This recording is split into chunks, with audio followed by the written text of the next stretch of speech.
இந்த விமர்சனங்கள்னு வர்றபோது திருமதி சசிகலாவை பொறுத்தளவில் ஒருபோதும் யாரையுமே விமர்சிக்கலை. திரு எடப்பாடி பழனிசாமி, சி.வி. சண்முகம், கே.பி. முனுசாமி, ஜெயக்குமார் போன்றவர்கள் கடுமையாக விமர்சனம் பண்ணாங்க. இந்த அம்மாவுக்கும் கட்சிக்கு என்ன சம்பந்தம், அங்கே வேலைக்கு போனவங்க தானே போயஸ்கானில் அப்படிங்கிற மாதிரி எல்லாமே விமர்சனம் பண்ணாங்க. அதுக்கு எதிர்வினையாற்றலை. எந்த சூழ்நிலையிலுமே அவர் எதிர்வினையாற்றவில்லை. திரு ஓபிஎஸ், இபிஎஸ் இடையே கட்சியினுடைய முன்னணியர் மத்தியில் அந்த கருத்து பரிமாற்றங்கள் வருகிற பொழுது விமர்சனங்கள் இருந்தது. மாறி மாறி இரண்டு தரப்பும் விமர்சனங்கள் வச்சுக்கிட்டாங்க. ஒவ்வொரு அரசியல் கட்சியிலிருந்து இந்த மாதிரி பிரிவுகள் வர்றபோது கடுமையான விமர்சனங்கள் இருப்பதும் காலப்போக்கில் இணைவதும் நம்ம பார்த்துருக்குறோம். திராவிட முன்னேற்ற கழகத்திலிருந்து மதிமுக பிரிந்தபோது மிக கடுமையான விமர்சனம் இருந்தது.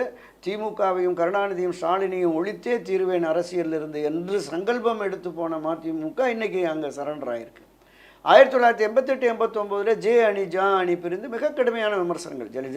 செல்வி ஜெயலலிதாவுக்கு எதிராக ராமவீரப்பன், காளிமுத்து, பாவலர்மதி போன்றவர்களும் மிக மோசமாக விமர்சனம் பண்ணாங்க செல்வி ஜெயலலிதாவுக்கு எதிரான.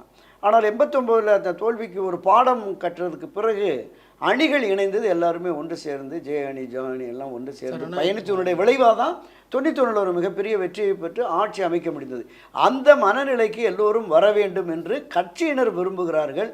தலைமையில் இருக்கிறவங்க அமர்ந்து பேசினால் நிச்சயம் இதுக்கு ஒரு தீர்வு கிடைக்கும்னு தான் நான் நம்புகிறேன். இல்லை, பிரிந்தவர்கள் இணைவது இயல்பு தான் அப்படின்னாலும் சசிகலா அவர்கள் சில கடுமையான குற்றச்சாட்டுகளை எடப்பாடி அவர்கள் மீது முன்வைக்கிறாங்க. அதிமுகவை ஒரு குறிப்பிட்ட சாதி கட்சியாக குறுக்கிட்டாரு அப்படிங்கிற மாதிரி சொல்கிறாங்க. பதிலுக்கு அவங்க பேசும்போது நீங்கள் தான் ஒரு குறிப்பிட்ட சாதி கட்சியாக வச்சுருந்தீங்க, நாங்கள் தான் இப்போ பரவலாக எடுத்துகிட்டு போகிறோம் அப்படிங்கிற மாதிரிலாம் பேசுகிறாங்க. எப்படி உண்மையிலேயே அதிமுக ஜாதி கட்சி தானே சார்? இல்லை, அதாவது இந்த நடைபெற்று முடிந்த 2021 சட்டப்பேரவை தேர்தலில் கொங்கு மண்டலத்தில் மட்டுமே அதிகமான வெற்றியை பெற்றதால் அந்த கட்சியை கொங்கு கட்சியாக திரு எடப்பாடி பழனிசாமி மாற்றிக்கிட்டவங்க விமர்சனம் தென் மாவட்டங்களில், மத்திய மாவட்டங்கள், டெல்டா மாவட்டங்களில் ஒரு பரவலான பேச்சு இருந்தது. என்ன